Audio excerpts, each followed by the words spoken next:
Everyone always seems to have it as an isolation. It always keeps differing us from everyone else.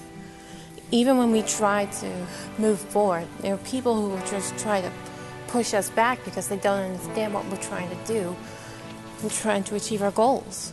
And when it comes down to all this, like, we're just asking for help. And eventually they've just, you know what, you can help yourself. And I got sent into homeschooling.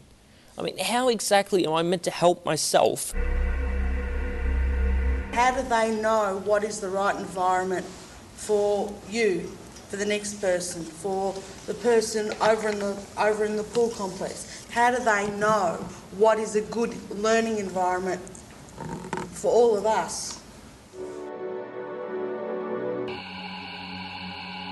Well, I've definitely got to agree that they should put the people who plan these things, who do these things, in the positions of the students, because sometimes it really does feel like the education department do what they think will help kids, what they think will do well, and then it just ends up going to shit.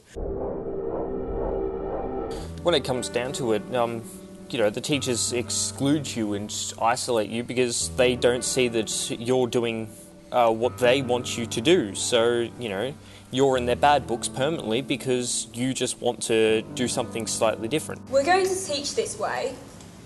If you don't learn this way, we're not going to help you, because that would be giving special treatment, and that would be encouraging that behaviour. I have heard people tell me that by helping me, they would be encouraging me to do badly. First thing I noticed was there was a lot of work and I didn't know how to ask for help, so I was just, you know, sitting there with it going, oh crap, there's too much for me to do, I can't focus, there's just all this stuff. The teachers weren't giving us attention, not because they weren't trained to or because of that, because the kids and their parents, the other students and their parents, weren't, you know, differentiating between attention and special or unfair treatment. Everyone always seems to have it as an isolation. It always keeps differing us from everyone else.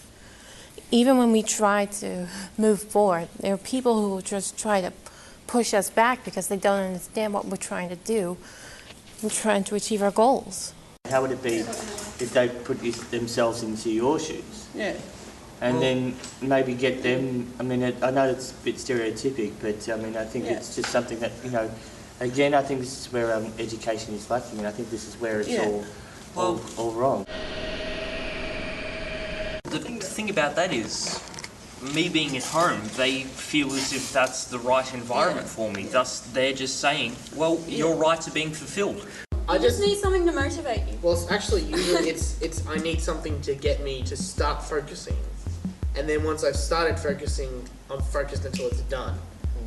Like, are you sure about that? Yes.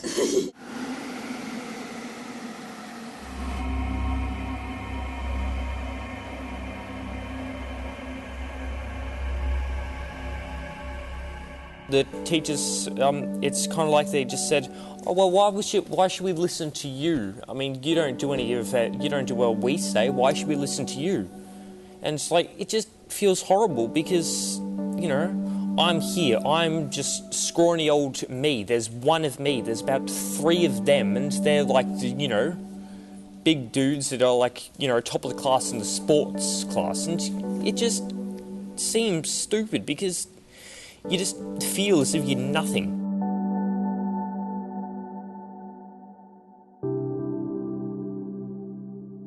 Hey. Anything new?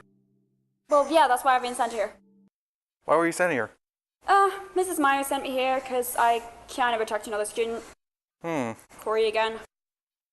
Who started? Him, of course. How? Insulting my family, as per usual.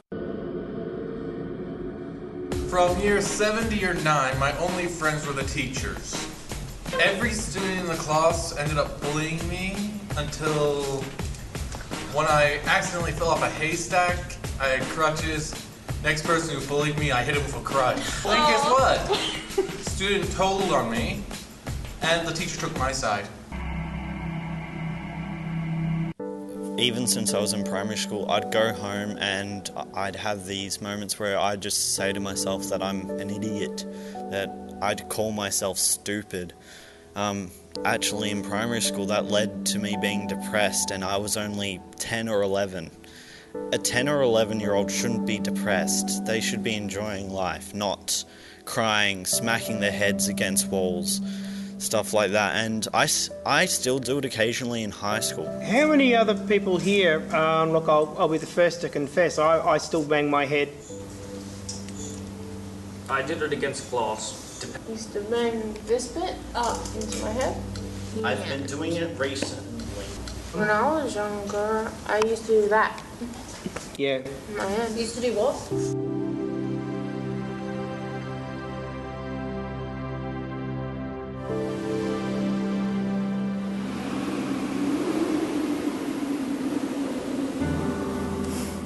Well, if you recall a while back that there was this, that about how often people differ of us, even when they tried showing pictures of our brain lengths or something, Asperger's as being a lot different than that.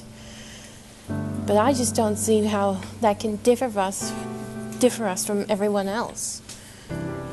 Everyone's the same, but only in different perspectives. People are putting us down rather than bringing us up to their level. And it sort of makes me, yes, we are different, but we have the right to live, work, and in an environment that suits us. Most people just think it's a disease.